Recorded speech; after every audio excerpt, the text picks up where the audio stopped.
Hi folks, welcome back to Men of the Infinite. Following on this current theme of love, there's a thought I had that I wanted to get out there while it was still somewhat fresh in my brain.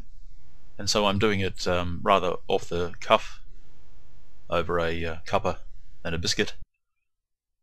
So if you hear chewing sounds, I apologise. And it's to do with the title of this presentation, When a Man Loves a Woman. I basically want to look at what sort of dynamic is really unfolding when that happens.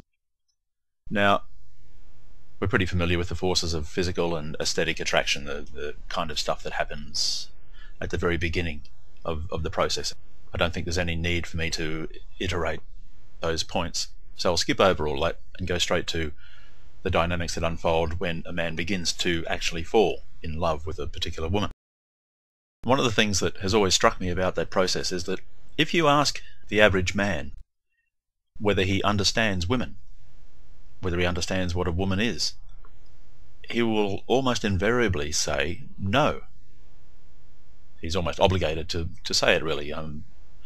One thing that a man is never really supposed to do is to state that yes, he understands what women are and what woman is. It's not only rude, it's almost illegal. But men will happily admit that women are as much a mystery to them as is love. But that leads to a fairly immediate problem. Here are men falling in love with these creatures that they don't even understand. How do you love that which you don't understand? I mean, we're talking about persons here who would like to think of themselves as rational, intellectual beings. And yet here they'll turn around and fall hopelessly in love, become hopelessly enamored with a creature that they freely admit they don't even understand. What's up with that? Yet I have to say that in itself strikes me as extremely bizarre. So I can only conclude that what men really are attracted to, what they like, is mystery itself. It's sort of the poet in man. He likes the mystery. So he falls in love with the mystery. But you know what? If I was a woman, that wouldn't impress me very much. I'd be inclined to think, well, what the hell? What about me? Where do I fit as an individual, as an actual person? Where do I fit into this nifty little process? Do I have to present this mystique all the time to attract that feeling, that love? One would think so, if that's what the man actually loves. And then she may begin to wonder, how long will that last? One of the natural facts of a relationship is familiarity. Will he continue to love me as the mystique fades? Will his love dissipate in direct proportion to the degree that he gains knowledge about who and what I really am?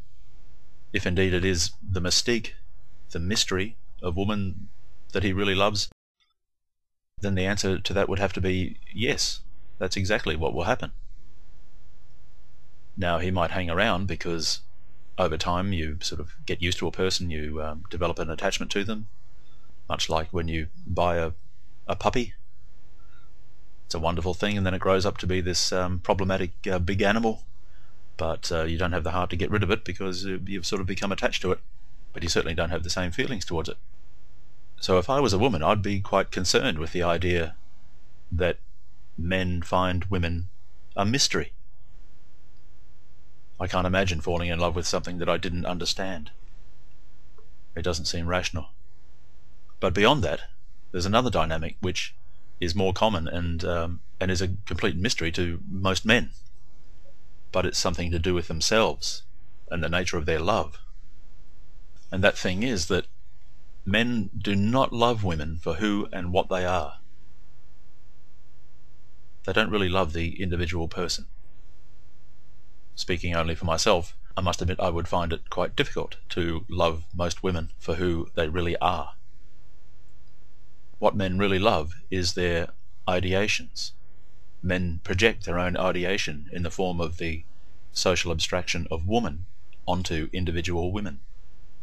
Therefore, what men really love is the content of their own mind, their own purity expressed within that ideation. Women, for their part, because they're biologically and psychologically disposed towards relation and pair bonding, naturally move to reflect those ideations back to the man.